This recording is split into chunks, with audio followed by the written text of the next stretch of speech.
حضرت امیر محمد اکرم آوان مد ظلہ العالی دارالعرفان منارہ ضلع چکوال میں سال ہا سال سے قرآن و حدیث کے اوپر خطابات کر رہے ہیں اور سلسلہ نقشبندیہ اویسیہ کے مطابق لوگوں کو ذکر الہی کی تربیت دے رہے ہیں۔ وہ قرآن پاک کی تفسیر ترتیب وار بیان کر رہے ہیں۔ تفسیر قرآن کو وہ موجودہ ملکی اور بین الاقوامی حالات کے مطابق بیان کرتے ہیں۔ موٹر وے سے کلر کہار کے انٹرچینج سے نکلتے ہوئے کلر کہار کی جھیل سے ہوتے ہوئے ایک پہاڑی ہے جہاں پر حضرت عبد القادر جیلانی المعروف غوث پاک کے پوتا مبارک کا مزار ہے جو موروں والی سرکار کے نام سے مشہور ہے۔ وہاں سے ہوتے ہوئے میانی، بوچھال اور نورپور سے گزرتے ہوئے دارالعرفان منارہ پہنچ سکتے ہیں۔ حضرت امیر محمد اکرم آوان نے بچیوں اور بچوں کی دینی اور دنیاوی تعلیم کے لیے سقارہ اکیڈمی کے نام سے ایک درسگاہ بھی قائم کی ہے جس کا افتتاح ملک پاکستان کے صدر جنرل محمد ضیاء الحق نے اپنے دست مبارک سے کیا تھا۔ الحمدللہ رب العالمین والصلاة والسلام علی حبیبہ محمد وآلہ وصحبہ اجمعین۔ اعوذ باللہ من الشیطان الرجیم بسم اللہ الرحمن الرحیم۔ اولئک الذین اشتروا الحیاة الدنیا بالآخرہ فلا یخفف عنہم العذاب ولا هم ینصرون۔ وَلَقَدْ آتَيْنَا مُوسَى الْكِتَابَ وَقَفَّيْنَا مِنْ بَعْدِهِ بِالرُّسُلِ وَآتَيْنَا عِيسَى ابْنَ مَرْيَمَ الْبَيِّنَاتِ وَأَيَّدْنَاهُ بِرُوحِ الْقُدُسِ أَفَكُلَّمَا جَاءَكُمْ رَسُولٌ بِمَا لَا تَهْوَى أَنفُسُكُمْ مُسْتَكْبَرْتُمْ فَفَرِيقًا كَذَّبْتُمْ وَفَرِيقًا تَقْتُلُونَ وَقَالُوا قُلُوبُنَا غُلْفٌ بل لعنهم الله بكفرهم فقليلا ما يؤمنون ولما جاءهم كتاب من عند الله مصدق لما معهم وكانوا من قبل يستفتحون على الذين كفروا فلما جاءهم ما عرفوا كفروا به فلعنة الله على الكافرين۔ بئس ما اشتروا به انفسهم ان يكفروا بما انزل الله بغيا ان ينزل الله من فضله على من يشاء من عباده فباءوا بغضب على غضب وللكافرين عذاب مهين۔ اللهم سبحانك لا علم لنا الا ما علمتنا انك انت العليم الحكيم۔ مولاي صل وسلم دائما ابدا على حبيبك من رانت به الاسرور۔ سورہ بقرہ میں وہی قصہ بنی اسرائیل کا چل رہا ہے اور میں بارہا عرض کر چکا ہوں کہ قرآن حکیم کو قصے کہانیوں سے یا تاریخ سے دلچسپی نہیں ہے۔ قرآن حکیم کتاب ہدایت ہے اور قرآن کا سارا موضوع انسانی معاشرے کے ایمان و عمل کی تہذیب و اخلاق کی اصلاح ہے۔ جہاں تاریخی واقعات آ جاتے ہیں تو قرآن نے کوئی تاریخی واقعہ بھی مسلسل بیان نہیں فرمایا۔ موسیٰ علیہ السلام کا واقعہ ہی لے لیں تو آپ کو متعدد جگہوں پر اس کے مختلف حصے ملیں گے۔ اس کی وجہ یہ ہے کہ جو حصہ جس موقع کی مناسبت سے موضوع مثال بنتا ہے وہ بیان کر دیا جاتا ہے۔ انسانی مزاج کا ایک خاصہ یہاں بیان ہو رہا ہے کہ اللہ کریم نے انسان کو جو شعور اور عقل بخشا ہے تو اس مادی دنیا میں رہتے ہوئے بھی ہر آدمی اپنی بھلائی کے لیے، بہتری کے لیے خرید و فروخت، سودا بازی، سمجھوتے، لین دین کرتا رہتا ہے۔ یہ گونج آ رہی، لیکن ضروری نہیں کہ ہر سودے میں اسے نفع ہی ہو، اگرچہ وہ کرتا نفع کے لیے ہے، لیکن کچھ سمجھوتے یا کچھ سودے یا کچھ لین دین ایسے بھی ہوتے ہیں جو کرتا منافع کے لیے ہے، لیکن بعض اوقات اسے نقصان ہو جاتا ہے۔ کوئی بھی شخص کاروبار کرتا ہے تو وہ روپیہ کمانے کے لیے یا رزق حلال کے حصول کے لیے کرتا ہے، بعض اوقات اسی سودے میں اسے خسارہ بھی ہو جاتا ہے، اور یہ ایک فطری امر ہے۔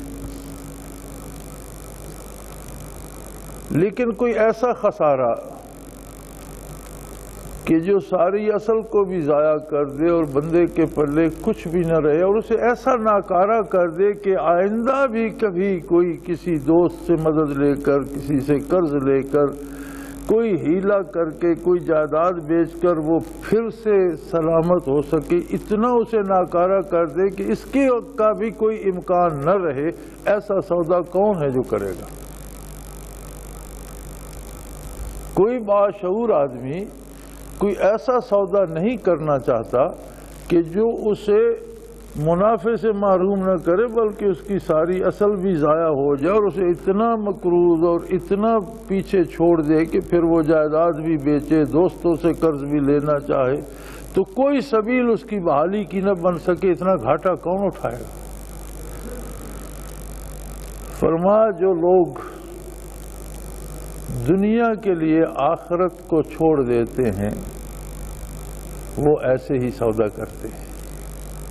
سب سے برا سودا یہ ہے کہ کوئی دنیا کے لیے، حصول دولت کے لیے یا خواہشات نفس کے لیے یا اپنی شہرت کے لیے آخرت کو چھوڑ دے اور ایسے کام کر گزرے جن سے ایمان تباہ ہو جاتا ہو، وہ کفر اختیار کر لے، ایمان چھوڑ دے، اعمال چھوڑ دے، برائی اختیار کر لے، نیکی چھوڑ دے، صرف اس لیے کہ میری دنیا میں شہرت ہوگی یا میں دنیا میں دولت کما لوں گا۔ فرمایا یہ سب سے بڑے گھاٹے کا سودا ہے۔ اس لیے کہ جو لوگ آخرت کے بدلے دنیا خریدتے ہیں وہ جہنم میں تو جائیں گے، لیکن ان کا جانا ایسا ہوگا کہ کبھی ان پر جہنم کے عذاب میں کوئی رائی برابر کمی نہیں ہوگی۔ ابی لہب ایک ایسا کافر ہے جس کو قرآن حکیم نے واضح طور پر نام لے کر دوزخی قرار دیا اور اس کی تباہی کا اشارہ دیا۔ تبت یدا ابی لہب، عرب کا ایک محاورہ تھا کہ جسے کہتے کہ بالکل تباہ ہو جائے، کہتے تبت یدا ہو، اس کے ہاتھ ٹوٹ جائے۔ مراد یہ ہوتی تھی کہ اس کا کچھ نہ بچے، بالکل تباہ و برباد ہو جائے۔ قرآن نے فرمایا تبت یدا ابی لہب، وتب، بالکل نامراد اور نیست و نابود ہو جائے۔ اور ایک عجیب واقعہ جو اس کے بارے اصحاب سیرت بیان فرماتے ہیں وہ یہ ہے کہ مکہ مکرمہ میں ایک شخص ہتھیار بنانے اور ہتھیاروں کو مرمت کرنے اور اوزاروں کی دھار لگانے، اس وقت تو تیر تلوار اور نیزہ کلہاڑا یہ ہتھیار ہوتے تھے، کوئی لوہار تھا، وہ در پردہ تو ایمان لا چکا تھا لیکن اپنی کمزوری اور غربت اور افلاس کی وجہ سے اظہار نہیں کر پا رہا تھا، اور ابی لہب اس کے پاس بیٹھا تھا، وہ اپنا کام کر رہا تھا۔ ادھر بدر میں شکست ہو گئی اور کافر 70 چیدہ کافر قید ہو گئے، اتنے ہی قتل ہو گئے، تباہ و برباد ہو گئے۔ مکے کے سارے سربراہ وردہ اور جانباز اور لڑنے والے لوگ کھیت رہے۔ تو جو مکہ مکرمہ میں اطلاع دینے کے لیے آیا، اس نے سانڈنی کی ناکیں چیر دی تھیں اور پالان الٹی رکھی ہوئی تھی اور اپنا گریبان پھاڑا ہوا تھا اور پیچھے کی طرف منہ کر کے بیٹھا ہوا تھا اونٹ پر۔ یہ وہ علامتیں ہوتی تھیں جو تباہی و بربادی کی طرف اشارہ کر، اور چلا رہا تھا کہ اے اہل مکہ تم برباد ہو گئے، تمہارے لوگ قتل ہو گئے، تمہارے لوگ قید ہو گئے اور بدر میں تمہیں شکست ہو گئی، فلاں مر گیا۔ تو سارے مکے میں شور اٹھا واہ ویلا مچ گیا، ہر گھر سے رونے چلانے اور آواز آنے لگی۔ تو جب اس نے سنا وہ ٹھک ٹھک کر رہا تھا جو لوہار، تو اس کے منہ سے نکل گیا الحمدللہ، اللہ کا شکر ہے مکے والوں کو سبق ملا۔ اب یہ ابی لہب پاس بیٹھا ہوا تھا، اس کے ہاتھ میں چھڑی تھی یا کمان تھی یا کوئی چیز اس کے ہاتھ میں تھی، اس نے اس کے گھٹنے پر زور سے ماری اور ناراض ہوا کہ تو بھی اس طرح کہہ رہا ہے۔ اب اللہ کی شان دیکھیے کہ اس کے گھٹنے پہ ضرب لگائی، اپنے گھٹنے پہ پھوڑا بن گیا، اور اتنا پھوڑا بنا کہ اس کی تکلیف سے چیخ اٹھا، چل نہیں سکتا تھا، گرتا پڑتا، دیواریں پکڑتا، گھر پہنچا۔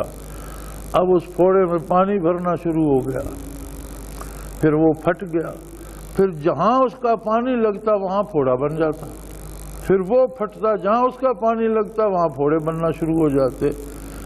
تو چند دنوں میں پاؤں سے لے کر سر تک سارا وجود پھوڑے پھوڑے ہو گیا۔ ان میں نہ صرف پیپ پڑ گئی بلکہ بدبو اتنی پھیلی اور کیڑے پڑ گئے اور بدبو اتنی پھیلی کہ کوئی شخص اسے پانی دینے کے لیے قریب نہیں جاتا۔ وہ جس اپنے گھر میں جہاں وہ گرتا پڑتا پہنچا تھا وہیں پڑا تھا۔ تڑپ تڑپ کر جب مر گیا تو سارے مشرکین مکہ جو اسے سردار مانتے تھے، اسے ابی لہب اس لیے کہ لہب آگ کے شعلے کو کہتے، ابی لہب اس لیے کہتے تھے کہ اس کا رنگ ایسا سرخ و سفید تھا جیسے آگ کا شعلہ ہو، ایسا خوبصورت نوجوان تھا، اس لیے اسے ابی لہب کہتے تھے۔ لیکن ایسا مسخ ہوا، قرآن نے جب فرمایا تبت یدا ابی لہب وتب، برباد ہو گیا، تڑپ تڑپ کر مر گیا۔ پھر مشرکین مکہ نے باہم مشورہ کیا کہ کیا کیا جائے، لاش کو کیسے اٹھایا جائے، یہ تو گل سڑ گیا ہے، اب اگر کہیں سے ہاتھ ڈالتے ہیں یا کوئی رسی لکڑی ڈال کر اٹھاتے ہیں تو وہ ہڈی الگ ہو جائے گی، جسم پڑا رہے گا، کیا کریں؟ آخر فیصلہ یہ ہوا کہ مکان کی دیواریں گرا کر اس پر چھت گرا دو اور یہی اس کی قبر ہے۔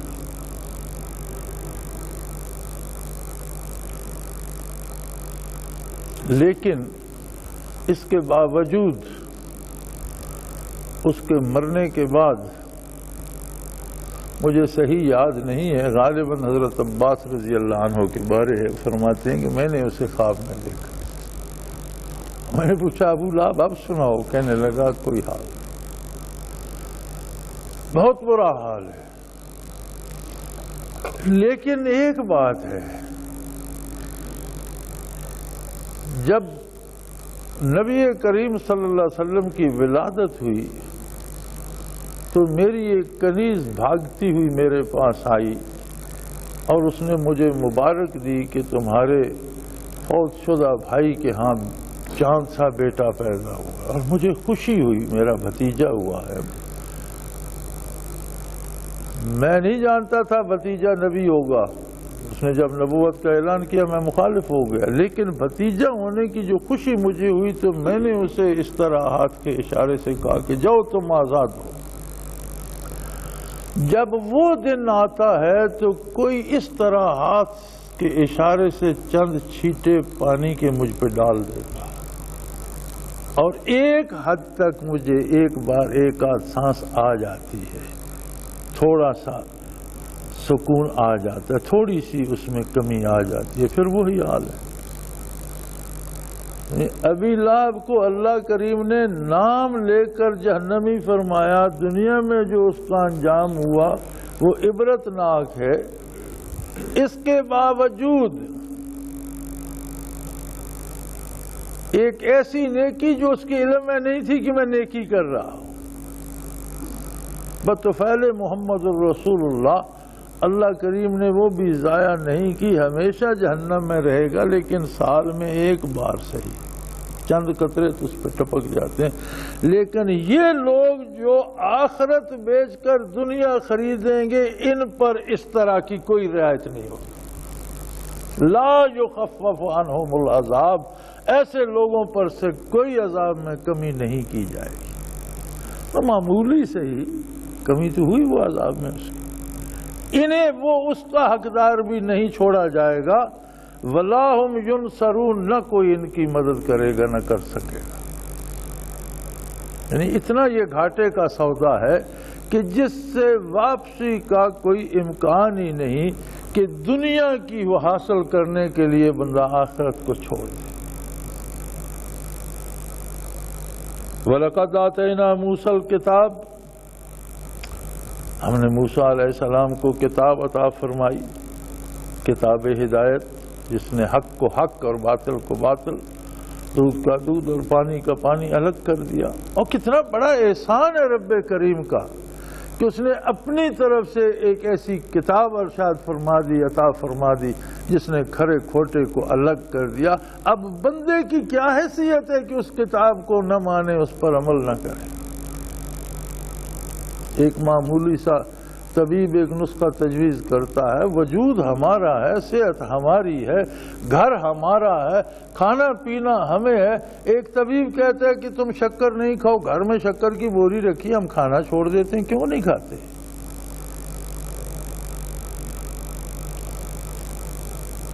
ایک طبیب کہتا ہے کہ تم ایک ہفتہ چنے کی روٹی کھاؤ، گندم چھوڑ دو، ہم کیوں چھوڑ دیتے؟ ایک طبیب کہتا ہے تمہیں چاول نہیں کھانے، بھی کیوں نہیں کھانے؟ کیا چاول حرام ہو گئے؟ نہیں، ہم یہ سمجھتے ہیں کہ صحت ہماری ہے، وجود ہمارا ہے، لیکن ہم سے زیادہ یہ طبیب اسے بہتر سمجھتا ہے۔ لہذا جس چیز کے کھانے سے یہ منع کر رہا ہے، اس کے کھانے سے ہمیں مزید نقصان ہوگا، بیماری بڑھے گی، مر جائیں گے۔ ہم طبیب کی بات مانتے ہیں۔ اور خالق کائنات نسخہ تجویز فرما دے، کچھ کام کرنے سے روک دے، کچھ کام کرنے کی اجازت دے، کچھ چیزیں کھانے سے منع فرما دے، کچھ کھانے کی اجازت، ہم اس پر عمل نہ کریں تو کیا ہم نے اللہ کریم کو اس طبیب جیسا بھی سمجھا؟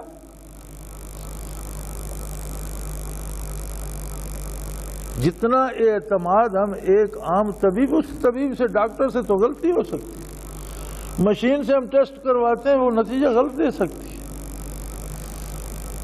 لیکن جو کچھ اللہ فرماتا ہے وہ تو حق ہے۔ فرمایا وَلَقَدْ آتَيْنَا مُوسَى الْكِتَابَ، میں نے موسیٰ علیہ السلام کو کتاب عطا کر دی اپنی، جس میں حق ناحق، کھرا کھوٹا، کیا کرنا ہے کیا نہیں کرنا۔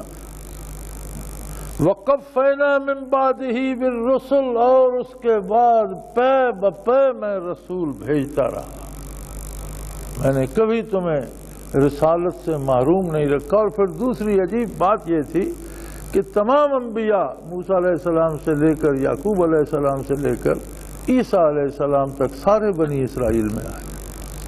بات ہی بنی اسرائیل سے ہو رہی ہے کہ تمہیں تو میں نے دنیا میں اس طرح ممتاز کر دیا کہ ہر نبی تم میں سے مبعوث ہوتا چلا آیا، تاکہ عیسیٰ علیہ السلام تشریف لائے، وَآتَيْنَا عِیسَىٰ ابْنَ مَرْیَمَ الْبَیِّنَاتِ، میں نے عیسیٰ علیہ السلام کو بھی واضح ہدایات دیں، وَأَيَّدْنَاهُ بِرُوحِ الْقُدُسِ، اور روح قدس سے ان کی مدد فرمائی۔ لیکن تمہارا حال کیا ہے؟ تم وہ لوگ ہو، أَفَكُلَّمَا جَاءَكُمْ رَسُولٌ بِمَا لَا تَهْوَىٰ أَنفُسُكُمُ اسْتَكْبَرْتُمْ فَفَرِيقًا كَذَّبْتُمْ وَفَرِيقًا تَقْتُلُونَ، تم میں سے بدبخت ہو کہ تمہاری پسند کے مطابق جو بات نبی نے کہی وہ تو تم نے منظور کر لی، لیکن تمہاری پسند کے خلاف اگر بات ہوئی تو تم نے انکار کر دیا۔ ایک معمولی سی مثال ہے، کہتے ہیں جی کھانے کے بعد جی پلیٹ صاف کرنا سنت ہے، یہ تو سب کو سنت آتی ہے، لیکن خود بھوکا رہ کر بھی مہمان کو کھلایا جائے یہ سنت کیوں نہیں آتی؟ یعنی جب کچھ دینے کی باری آتی ہے تو سنتیں بھول جاتی ہیں، جب کچھ لینے کی باری آتی ہے تو سنت اور فرض یاد آ جاتے ہیں۔ بنی اسرائیل کو اللہ کریم فرما رہے ہیں کہ جب تمہاری پسند کی بات ہوتی، تمہاری خواہشات کے مطابق بات ہوتی تو وہ تو تم قبول کر لیتے، اور جب تمہیں کچھ ایثار کرنا پڑتا، کچھ پلے سے دینا پڑتا، کچھ چیز چھوڑنی پڑتی، وہاں تم نبی کا انکار کر دیتے، حتیٰ کہ تم اس حد تک گئے کہ بعض نبیوں کا تو تم نے صرف انکار کیا، لیکن بعض کو ظلماً شہید کرنے سے بھی باز نہ آئے اور تم قتل انبیاء کے مرتکب ہوئے۔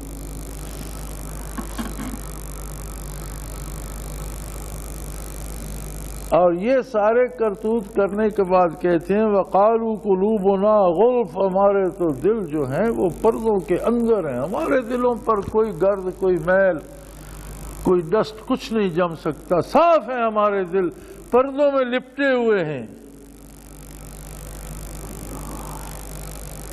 بَلْ لَعَنَهُمُ اللَّهُ بِكُفْرِهِمْ فَقَلِيلًا مَا يُؤْمِنُونَ، اللہ تعالیٰ ان کے کفر کی وجہ سے ان پر لعنت فرماتا ہے۔ تم تو سمجھے بیٹھو کہ تمہارے دل بڑے محفوظ ہیں اور بڑے پردوں میں لپٹے ہیں، لیکن اللہ ان پر لعنت فرماتا ہے، اس لیے کہ ان سب پردوں میں غلاظتیں لپٹی ہوئی ہیں اور کفر چھپا ہوا ہے۔ جو پردے تعلیمات انبیاء کو دل پر اثر انداز نہیں ہونے دیتے، وہ پردے کفر کے ہیں، غلاظتوں کے ہیں، گناہ کے ہیں، اور اللہ کی ان پر لعنت ہے۔ فَقَلِيلًا مَا يُؤْمِنُونَ، بہت تھوڑی سی کوئی بات مان لیتے ہیں، بہت تھوڑا ایمان لاتے ہیں، یعنی بہت تھوڑی سی کوئی بات مان لیتے ہیں۔ بنی اسرائیل کی یہ عادت تھی، کلمہ پڑھ لیا کہ عام مسلمان ہیں، پھر حلال حرام نیک بد جو جی چاہ کرتے۔ اب قرآن چونکہ ہمیشہ کے لیے، آج کا حال دیکھ لیجئے، آپ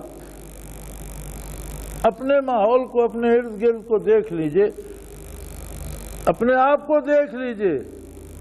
ہم مسلمان ہیں الحمدللہ، ہم کلمہ پڑھ لیتے ہیں الحمدللہ، اذانیں ہوتی ہیں، نمازیں ہوتی ہیں، کوئی نماز پڑھتا ہے، کوئی نماز نہیں پڑھتا، کوئی اذان کہتا ہے، کسی کو آتی نہیں ہے، لیکن کلمہ پڑھ کے اسلام کے داعی سب ہیں، سود بھی کھا لیتے ہیں، چوری بھی کر لیتے ہیں، ڈاکہ بھی کر لیتے ہیں، قتل بھی روزمرہ کرتے ہیں، سوائے ڈاکوں اور قتل کے۔ کل کی ایک خبر میں آج دیکھ رہا تھا کہ 5 ڈاکے تو اسلام آباد میں ہوئے ہیں،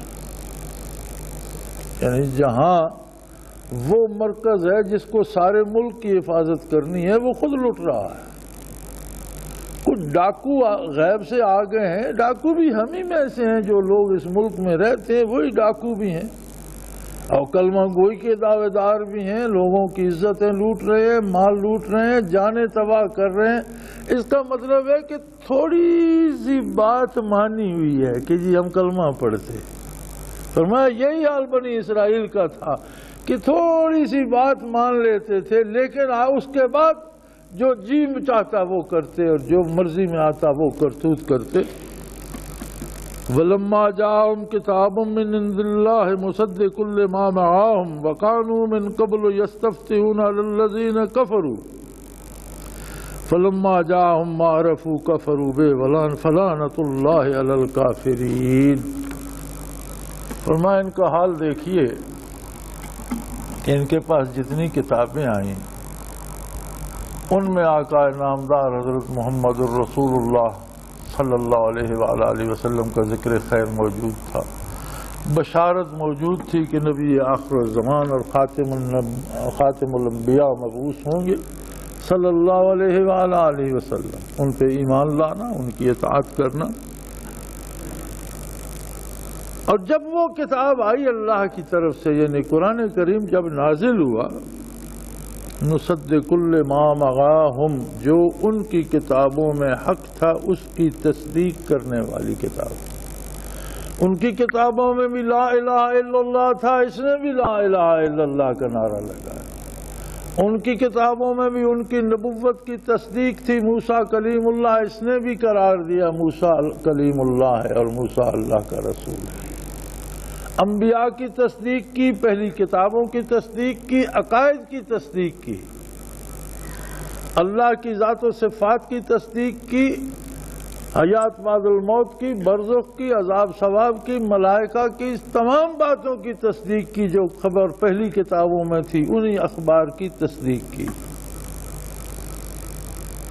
اور پھر ایک اور بات ہے کہ بنی اسرائیل کا جب مقابلہ یہود و نصارہ کا دوسری قوموں کے ساتھ آ جاتا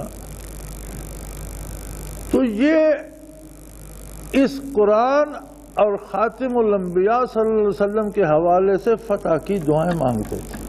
وَقَانُوا من قبل یستفتحون علی الذین کفروا، جب مشرکین اور کفار کے ساتھ ان کا مقابلہ آتا تو یہ اللہ سے آرزو کرتے کہ اے اللہ اس نبی کے طفیل جو آخر میں مبعوث ہوگا اور اس کتاب کے طفیل جو تیری سب سے آخری کتاب ہوگی، ہمیں ان کافروں پر فتح نصیب فرما، اور انہیں فتح نصیب ہوتی۔ کتاب کے آنے تک، نبی کریم صلی اللہ علیہ وسلم کے مبعوث ہونے تک تو ان کا ایمان یہ تھا کہ کتاب برحق بھی آئے گی، رسول برحق مبعوث ہوگا، حتیٰ کہ جب مصیبت میں ہوتے تو ان کے حوالے سے دعا مانگتے۔ میدان کارزار میں، جنگ میں، جہاں خون کی ندیاں بہہ رہی ہوتی، تلواریں برس رہی ہوتی، تیر برس رہے ہوتے، تو یہ ہاتھ اٹھا کر کھڑے ہو جاتے کہ اے اللہ اس آنے والی سچی کتاب اور آنے والے سچے رسول کے طفیل ہمیں فتح نصیب فرما، اور انہیں فتح ہوتی۔ فلما جاءہم، جب وہ رسول اور وہی کتاب تشریف لے آئے، ما عرفو، جسے یہ اچھی طرح جانتے تھے، کفروا بہ، انہوں نے اس کا انکار کر دیا۔ فلعنۃ اللہ علی الکافرین، فرمایا لعنت ہے اللہ کی کافروں پر۔ کیسی عجیب بات ہے۔ اب ان کے انکار کا ایک بڑا سبب یہ بھی بنا کہ بھئی یعقوب علیہ نبینا علیہ الصلوۃ والسلام سے لے کر آج تک نبی بنی اسرائیل میں آئے، اب یہ آخری نبی بنو اسماعیل میں کیسے آ گیا؟ ہم نے اگر بنی اسرائیل میں نہیں، بنو اسماعیل میں ہے، ہم میں نہیں ہے، حضرت اسحاق کی اولاد میں نہیں ہے، اسماعیل علیہ السلام کی اولاد میں، تو ہم نہیں مانتے۔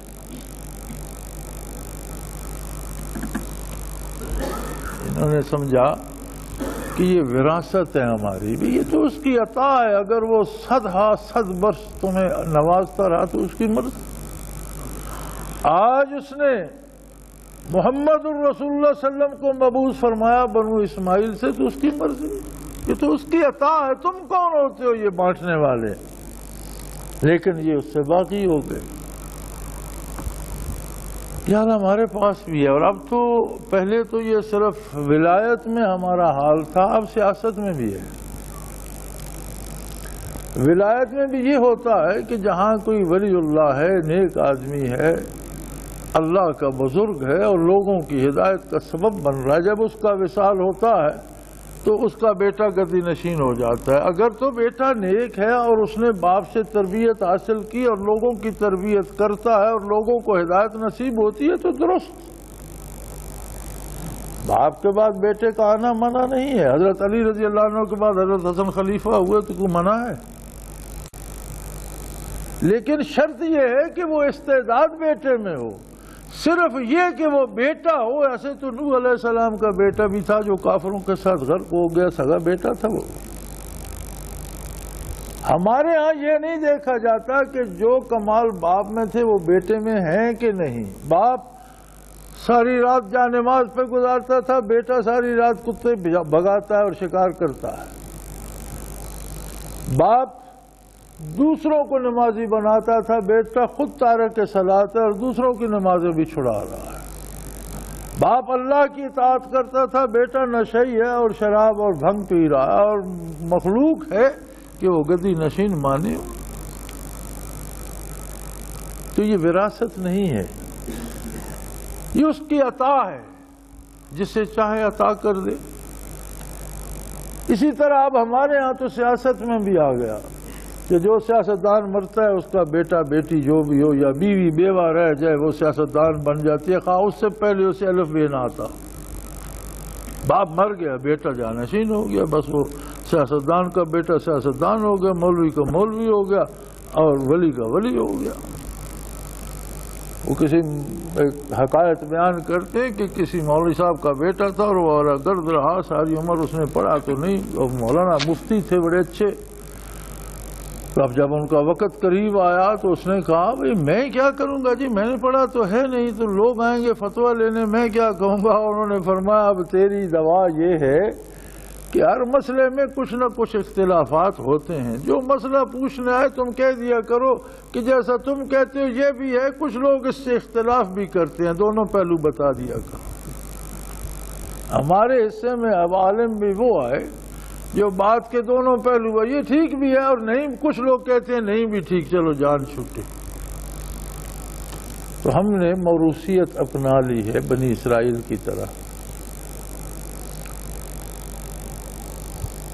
فرمایا بئس ما اشتروا بہ انفسہم من یکفروا بما انزل اللہ بغیا ان ینزل اللہ من فضلہ علی من یشاء من عبادہ۔ انہوں نے بغاوت کر کے بہت بڑا جرم کیا ہے اور کفر خریدا ہے اللہ و اللہ کے رسول سے بغاوت کر کے، اس لیے کہ ینزل اللہ من فضلہ علی من یشاء من عبادہ، جو کرم اللہ چاہے اپنے جس بندے پہ چاہے کر دے، یہ کسی کی وراثت نہیں۔ اگر اس نے محمد الرسول اللہ کو نبی یا خاتم الانبیاء مبعوث کر دیا تو یہ اس کی پسند ہے، تم کون ہوتے ہو اعتراض کرنے والے؟ اگر یہ عزت و عظمت اور دو عالم کی سرداری اگر اس نے محمد الرسول اللہ کو دے دی تو تمہیں اس میں خفا ہونے کی کیا ضرورت ہے؟ پھر تم نے اس بات سے بغاوت کی، فَبَاءُوا بِغَضَبٍ عَلَىٰ غضب، اور تم نے ایک غضب نہیں، اللہ کے غضب پر کئی غضبوں کو دعوت دی۔ جانتے تھے انکار کیا، ایک غضب، مانتے تھے انکار کیا، دوسرا غضب، اس کے طفیل دعائیں مانگ کر فتح حاصل کرتے تھے، جب سامنے آیا انکار کر دیا، پھر اللہ کا غضب، پھر سب سے بڑا غضب یہ کہ تم ان تمام برکات سے محروم ہو گئے جو اللہ کی اس کتاب میں ہیں، جو اللہ کے اس رسول صلی اللہ علیہ وسلم کے دامن میں ہیں۔ تم نے تو کئی طرح کے غضب الہی کو دعوت دی۔ وَلِلْكَافِرِينَ عذاب مہین، اور یاد رکھو کفر کرنے والوں کے لیے ذلت کا عذاب ہے۔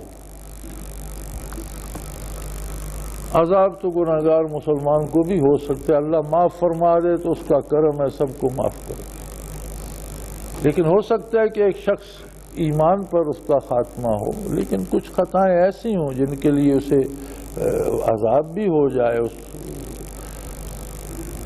نبی کریم صلی اللہ علیہ وسلم نے فرمایا کہ جو گوشت حرام کی خوراک سے پیدا ہوتا ہے، نبت من السحت کے الفاظ آتے ہیں کہ جو حرام کے رزق سے جو گوشت بنا ہو، النار اولی بہ، اس کا علاج دوزخ ہے۔ ایک آدمی نے نیکی بھی کی، ایمان بھی اس کا ٹھیک تھا، لیکن کہیں رزق میں ایسا فطور تھا کہ کوئی ذریعہ حرام کا بھی تھا، تو جسم کا کچھ گوشت جو ہے اس میں حرام کا اثر ہے، تو فرمایا وہ جنت میں نہیں جائے گا، حرام کا گوشت جنت میں نہیں جائے گا، اسے جہنم میں جلنا ہوگا، وہ دوزخ میں جل جائے گا، اللہ اس کی جگہ اسے نیا گوشت دیں گے اور سلامت کر کے نجات کر کے جنت میں بھیج دیں گے۔ اگر اس کا ایمان سلامت ہے تو جنت میں جائے گا، لیکن مومن کے وجود پر بھی اگر کچھ گوشت حرام کا چڑھ گیا، حرام روزی سے بن گیا، تو وہ جہنم میں جائے گا، جہنم میں جل جائے گا، خاک ہو جائے گا، اللہ نیا گوشت دے گا، حرام کا بنا ہوا گوشت جنت میں نہیں جائے گا۔ تو اگر کسی مسلمان کو اس لیے بھی عذاب ہو کہ ضروری ہے کہ اسے پاک کیا جائے، تو اسے رسوا نہیں کیا جائے گا، معاملہ بندے اور اللہ کے درمیان ہوگا، ساری مخلوق وہاں ہوگی، اسے مخلوق میں رسوا نہیں کیا جائے گا۔ کافروں کو جو عذاب ہوگا یہ صرف عذاب نہیں ہوگا، اس کے ساتھ انہیں ذلیل و رسوا بھی کیا جائے گا، لوگ ان کا تماشا بھی دیکھیں گے۔ اللہ کی کتاب کا انکار اور اللہ کے رسول صلی اللہ علیہ وسلم کی برکات سے محرومی یہ معمولی بات نہیں ہے، یہ ایسا کفر ہے کہ جس پر یہ نہیں کہ صرف عذاب بھی ہوگا اور رسوائی اور ذلت بھی ہوگی۔ وَلِلْكَافِرِينَ عذاب مہین، اور کافروں کے لیے تو ذلیل کرنے والا عذاب ہے۔ اللہ کریم ہمیشہ دامان رحمت عالی سے وابستہ رکھے۔ یاد رکھو اللہ کی کتاب ہے، جس کو حلال کہتی ہے وہی حلال ہے، اور جسے حرام کہتی ہے وہ ہماری روحانی موت کا سبب ہے۔ روحانی صحت کے بگاڑ کا سبب ہے، یہ وہ نسخہ ہے جس میں کوئی شک و شبہ نہیں۔